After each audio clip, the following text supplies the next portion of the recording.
You know, I was a bit perplexed when I did the unboxing for the Elite 2 series of the Doom the Dark Ages controller.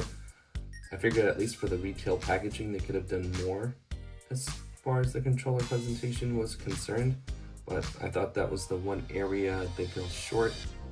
However, the controller itself, I really liked it. I really liked how they made it. It was simple but still effective, and the controller itself is what I cared for more than the overall presentation. But I get, especially for the value, for the money that you're paying for, you expect a lot more. So in this case, I'm guessing this will probably not come with a case, but from how you can see from the retail box, you know, there was more thought. It was well more thought out, and they put more effort into it, and we're gonna go ahead and see this unboxing, and then we'll compare the controllers side by side.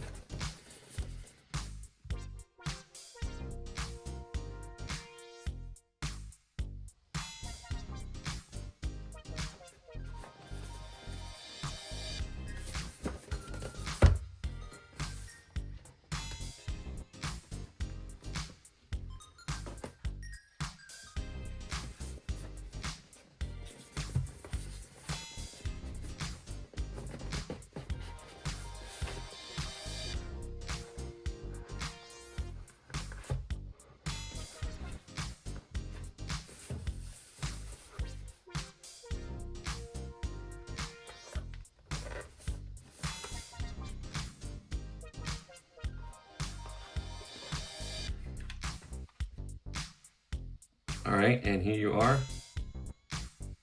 And yeah, I really have to admit, this has far more detail going on.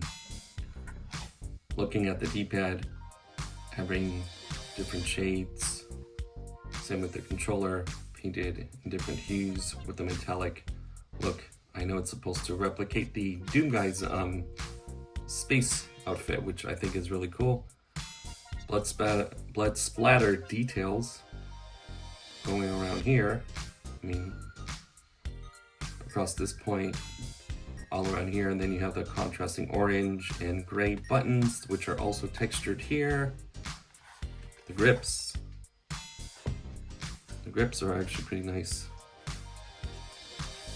Nicely coated and non-slippery. The Doom Guy's logo here. And then more of the contrasting armor.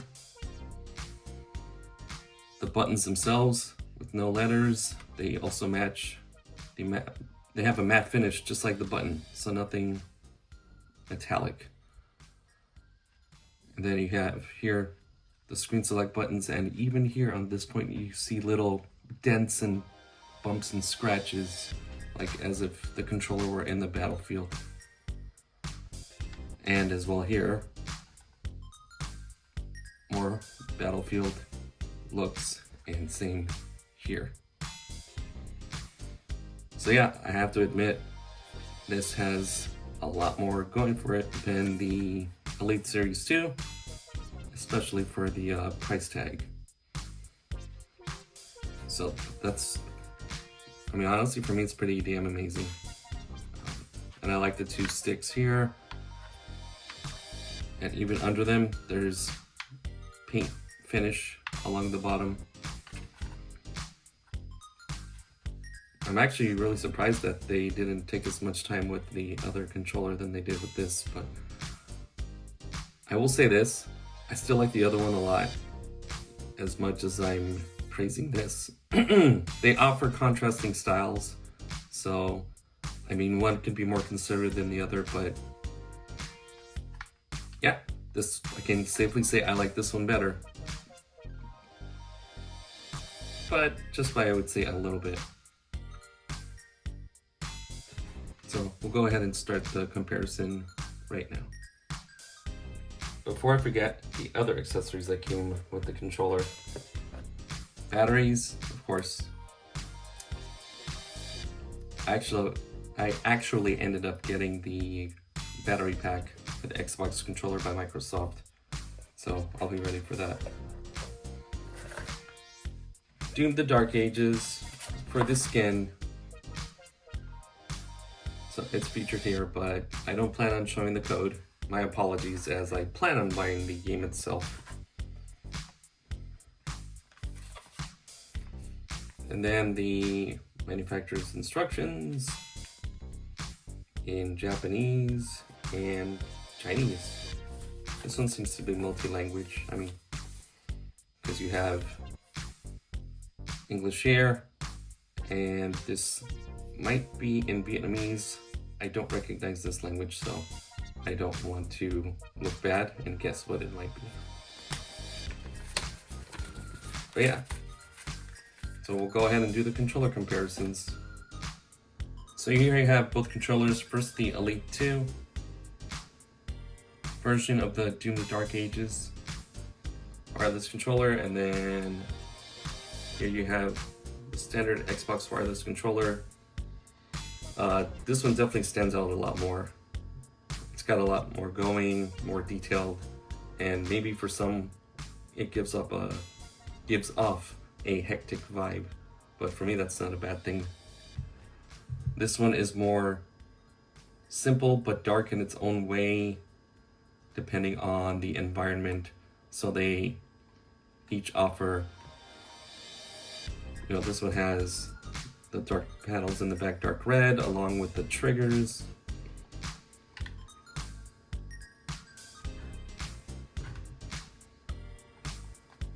I think as far as the paint and the effort on the thumbsticks, it looks better on the I would say Xbox wireless standard controller versus the Elite. The silver kind of throws it off a little bit, if you can tell.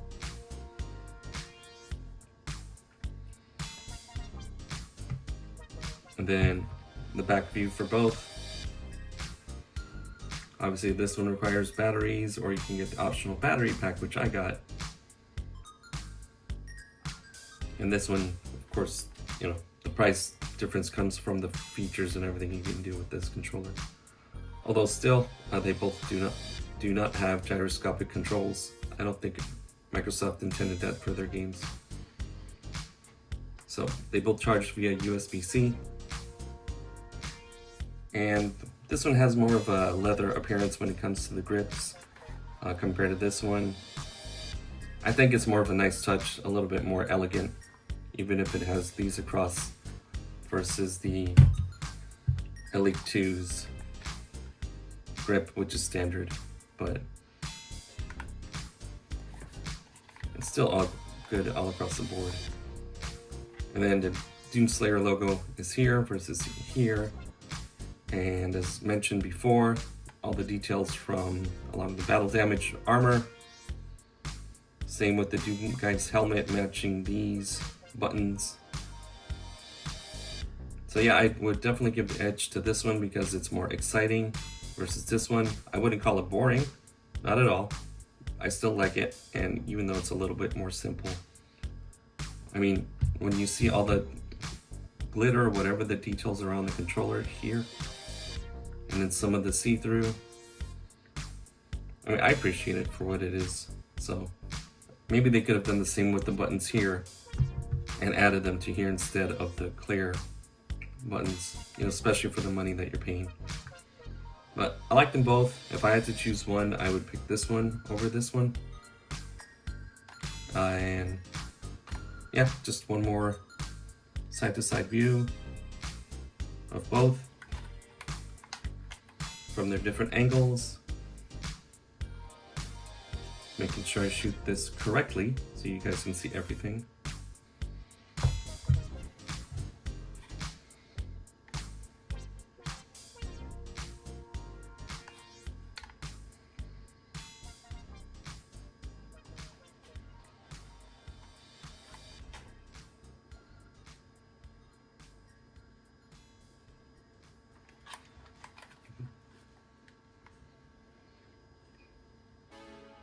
So yeah, whatever you decide, I don't think you can go wrong with either.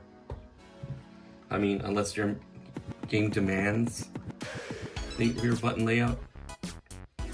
There might be third-party options for the standard Xbox wireless controller to use rear button layouts. So there you go. That's the unboxing for both. I'll leave a link in the description for the unboxing for this one. If you guys enjoyed what you saw, thanks for listening, thanks for watching, like and subscribe, comment. Until next time, have a great day.